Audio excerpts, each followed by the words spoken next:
team. Tabletop role-playing game crowdfunding projects coming to an end this week that you can still support.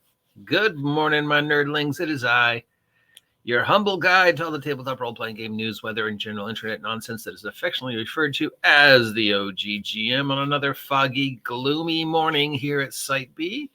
It's the 17th day of October, 2024, and it is 60 degrees-ish and misty.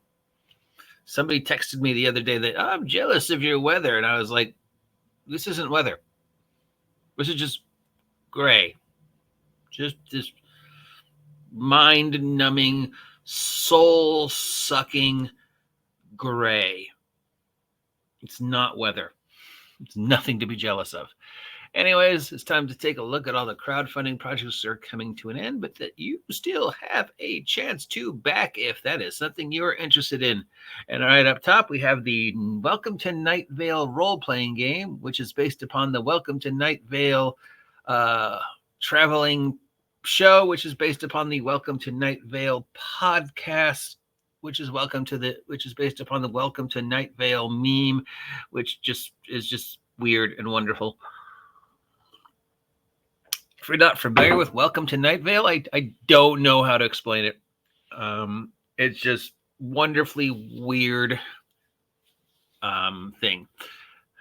It's about just this mysterious town, kind of like Fresno, Nevada, where things happen.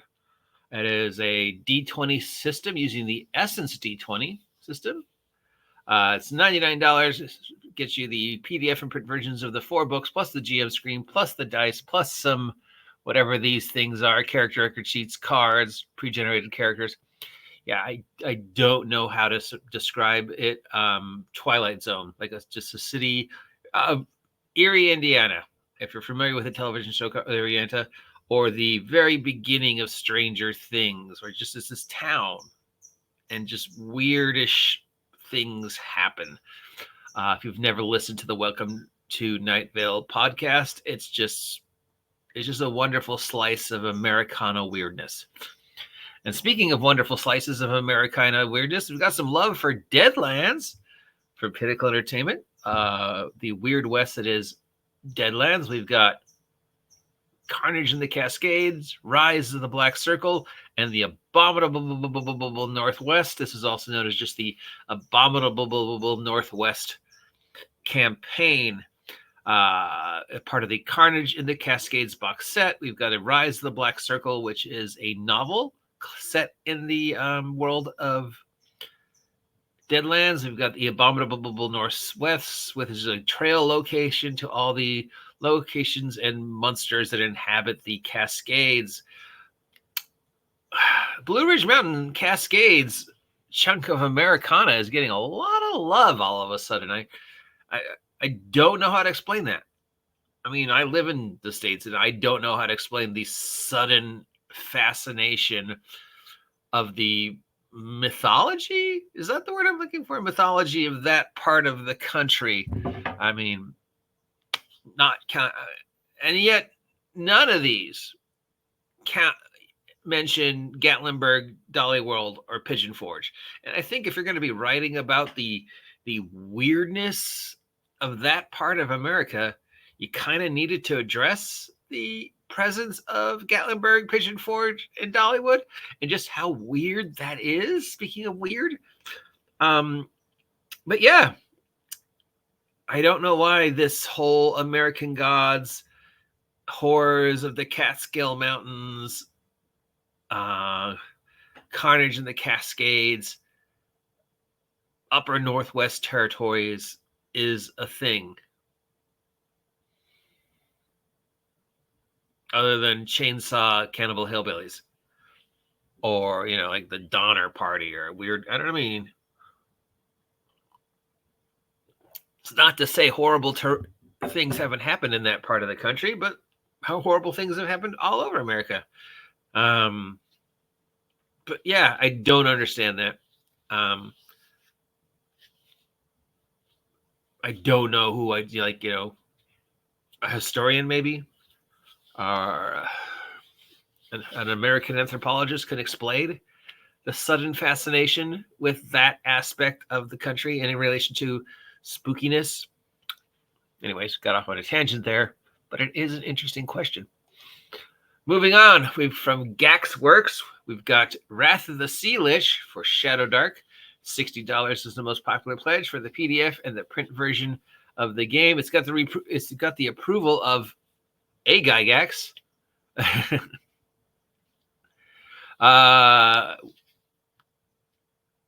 Let's see, is it Luke who wrote this?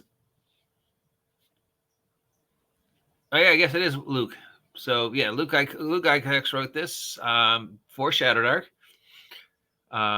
It's remastering some of the stuff he's done in the past, as well as just addressing the stuff he can do with Shadowdark and his connection with Shadowdark. It's set in Gygax's world, and ports a lot of stuff he's done already into his world, into Shadowdark. So Luke Gygax is jumping on the Shadowdark bandwagon. Congratulations, Luke. Welcome to the present. Speaking of Shadowdark, we also have the Lilirian the Lion, a campaign setting for Shadowdark from Antidote Games. $49 is the most popular pledge, getting you PDF and print version of the books. It's a 250-page city setting, introducing classes and adventures all around a strife-ridden cityscape where there's things going on. Oh, I can't get in trouble in the city. There's no dungeon-y type things in the city. Yes, there are. You could run entire multi-year campaigns without ever having to leave the city. Trust me, I know. I've done it. So, yeah, it can be done. From Briar Sovereign, we have Armor Estir Advent hardback edition. Armor is the first word. Estir, A-S-T-I-R, is the second word. And Advent is the third word. This is powered by the Apocalypse. This is $40 shipping and handling. For the PDF and print versions of the game, it is powered by the Apocalypse, and it's a high fantasy mech using powered by the Apocalypse. It's 172 pages about giant robots fighting a rebellion against an oppressive system. So fantasy anime giant robots clobbering it out using powered by the Apocalypse. Okay, sure, why not? From Sarah Carapace, we have Violet Core, which is vaguely powered by the Apocalypse. It's $54, pretty different print versions of the book, plus a POD discount coupon, and for another copy of the book. Okay, and this is another Grunge Girl Riot Queen Core anime on Laserdisc and the Saga of Tower of Power. It's a D4, D8 dice pool powered by the Apocalypse system. It's mechs and people's personal relationship with mechs. It's about using the dice to define your relationship with mechs. Can mechs be friends? Can mechs be lovers? Can mechs be rivals? And it's built from the 1980s flavors like Grunge, Riot Girl, Queen Core, Anime on Laserdisc, and the Saga Tower of Power. Okay, Riot Girl I'm familiar with. Grunge I'm familiar with. Queer Core? Okay, sure. Anime on Laserdisc? I mean, that's a weird reference, but okay.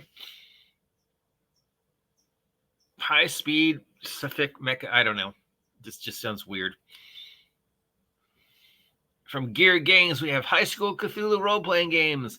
Should just make a list of the when in doubt, make a game. You know, when in doubt, make a book about monsters. When in doubt, Cthulhu. So this is Gear Games. It's using the Two Little Mice system. $125 shipping and handling for the PDF and print versions of the book, plus 3 other books, plus a DM screen, plus a map, plus dice. Beverly Hills 91210 meets Cthulhu. You're going to high school in a town that just happens to be on the, on top of a hellmouth where Lovecraftian horror mixes up with Aaron Spelling 1990s teen romance drama. Brenda, are you going to go out with me this weekend? Oh, I'd love to go out with you, Brad, but I can't. Why not, Brenda? As a tentacle monster ate my house. Dun, dun, dun. Oh my God, did you hear Brenda's house got eaten by a tentacle monster? Yeah, I was going to vote for her prom queen, but now I'm not. Oh, I think she's just jealous and trying to be cool because the other week Cindy's mom got eaten by a tentacle monster. I know that. Yeah, it sounds fun for a one-shot. I don't know if it'd work for an entire campaign. You'd really have to embrace that 91210 mentality. Like, oh my God. But it could work. And finally, Split the Horde from our good friends at EM Publishing, $15 for the PDF and print versions of the book. I don't understand the point of getting a PDF version of a card game, because then you just have to print them out on cardboard. So you end up spending pretty much the same amount of money you would have spent had you just bought the cards. So I don't know. But it's $15, so it's the cheapest thing on the list. This could work as a one-shot. I don't see it working as a long-term campaign, but you never know. I don't even know what this is. Powered by the Apocalypse doing mechs. It's Gygax, which, you know, people are like, oh, it's Gygax. It's like, just because it's written by a member of the Gygax family doesn't mean it's good. Gygax himself wrote plenty of stinkers, guys. This one, because it's Deadlands, and I'm just fascinated. I am just fascinated with this obsession. And I do like the Welcome to Night Vale podcast. I don't know if it's, you know, a weird city where weird things happen role-playing game is any different than any of the other weird city where weird things happen. Definitely requires some knowledge of the Erie, Indiana Twilight Zone, small town where nothing's going on yet everything's going on type genre. But I don't know. It's also a little pricey at $99. So probably just this one is my number one rent things. If I knew who to ask why the sudden fascination with that part of the world, I would. But there's got to be an explanation. Till next time, I am the OG GM. If you appreciate my meandering through the world of crowdfunding projects, let me know. If you never want to hear me talk about this ever again, let me know. Till next time, have a great day. Stay warm, and I'll talk to you soon.